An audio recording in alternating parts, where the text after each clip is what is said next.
belted the way she sang, which was not the way I was taught Yeah. to sing, and I Yeah. never tried. She belted everything out, and there was no room for a sissy.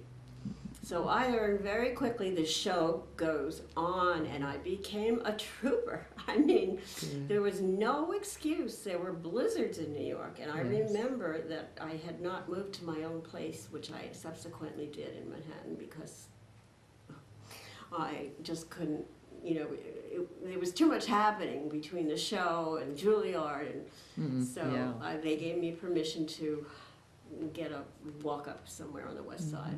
So you had to join Equity, I'm sure, for that show. It's Was that right? catch-22. Okay. You can't really get into the show, even though they accepted you, until you're signed up with Equity. Okay, yeah. But you can't go to a closed audition unless you're in Equity. Yes. So the open auditions Or what you did, yes. Yeah, And is then what you would start with. In your Well, your I got pastor. to wash that man right out of my hair. In Oh, good. South Pacific. South Pacific, And I have okay. a couple of pictures here. I have, that was in summer stock though, and that was a thrill. Yeah. This was my first time that I took over. for All somebody. right. Her name was Betty Jane Watson. I remember they used this woman who took, instead of Mary Martin, in summer stock, but she was terrific.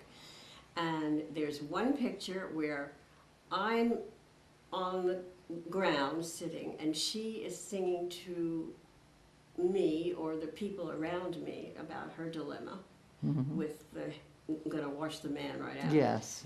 And then the next picture you see is me standing and doing the same thing. Oh, And it was wonderful. good. So whenever that happened, I got to play Tup Tim in King and I with Brenner. And, oh my God. Ooh. Oh my God. Yes. I was so nervous. I might have seen you in that, as I saw biggest- him. The biggest giant. Well, no, I was a substitute again. Yeah, okay. Yeah, Just, I was not yeah. cast in that. Yeah, okay. But the so sweet way of his being, he looked so. I was Yes. frightened of him at first. Bald head, Yes. big man, and wonderful way of speaking.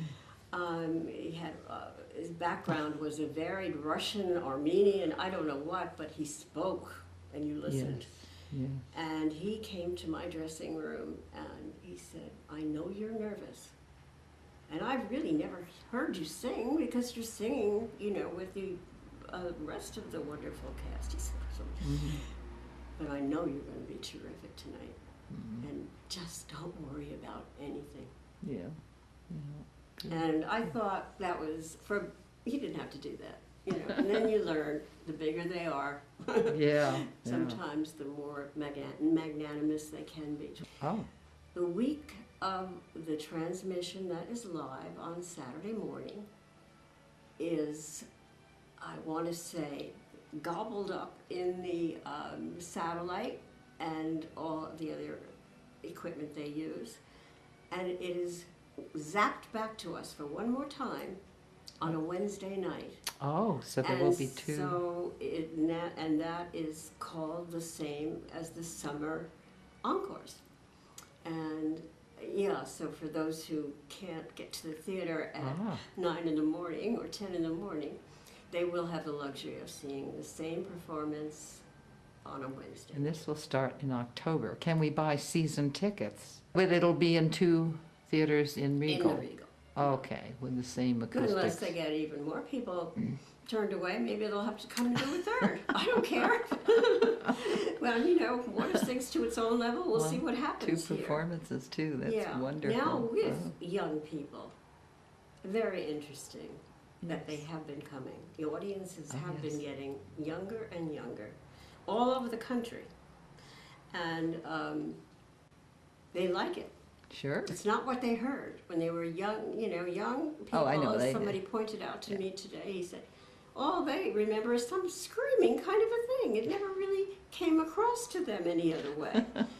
And so the generation now that is so wonderful for the Met to capture is the one, and the one thereafter, as all museums are, as all, well, they, you know, just getting the Well, youth we'll in have there. top singers from all over the world if they're going to the Metropolitan, so you'll Right, have a right. chance to hear wonderful, wonderful Yes, singers. but then you ask the question, as this man said to me this morning,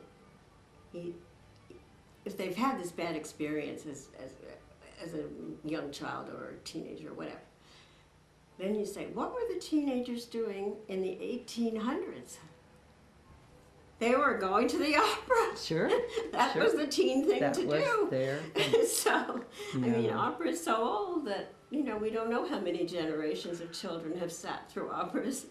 But this is a wonderful way to get them back because the ticket prices are so reasonable. Great. But they do raise the prices, well, very little for when you consider it, that you're getting the best talent right in your face. There's no one sitting in front of you. There's no orchestra that you can't see who's, you know, and you do get to see the orchestra the way it's done.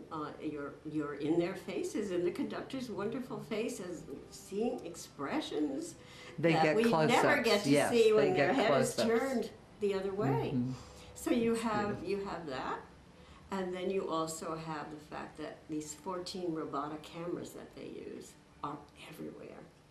So when you see her writing the love letter, if you saw Eugene Onegin this season, she's writing a love letter, and we're as close to her hands with the quill in it, much closer than even the person in the first row. Yeah. I mean, Yes, you know, yes. they hone in on all of this, and it really worries some of the female singers, especially, of course, because we're the most vain. You know, one of them, they have the most intriguing intermissions that I understand people don't want to get up even though Oh, they do things during the intermission they go too? backstage So- and interview. Okay. Oh, wonderful. Interview. Oh, how So, exciting. as a singer is coming from one place to the other, they'll stop them, Ah, and you're on the air now. Love riding